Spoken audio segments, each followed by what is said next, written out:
जय जिजाऊ, जय शिवराय, जय शंभूराजे.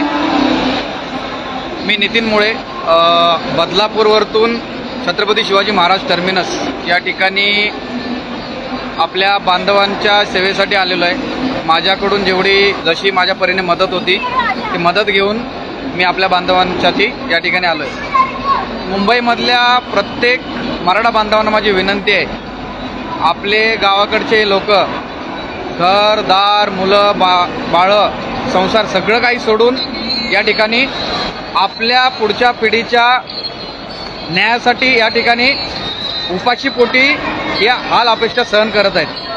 तर आपण मुंबईमध्ये राहून जर आपल्या लोकांची मदत करू शकत नाही तर मग मराठा म्हणून फक्त आपण सोशल मीडियापुरते आणि व्हॉट्सअप आणि इंस्टाग्रामपुरते जर मर्यादित असाल तर मग आपल्या मराठा बोलून घेण्यावर मग आपल्याला लाज वाटायला पाहिजे.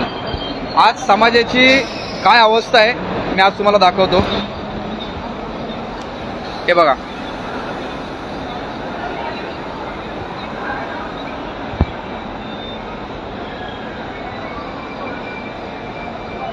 काय अवस्था आहे. अंगावर कुठल्याही प्रकारचं पांघरायला नाही आहे. यांनी जेवले पण असतील की नसतील याची शाश्वती नाही आहे.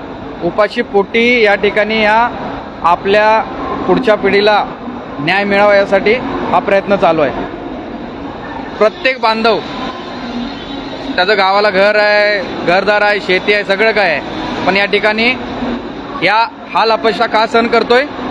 कारण का तर त्या आपल्या पुढच्या पिढीला जे दिवस आपल्याला भोगावे लागलेत ते पुढच्या पिढीला न भोगावे लागणार यासाठी हा मराठा आपला लढतोय.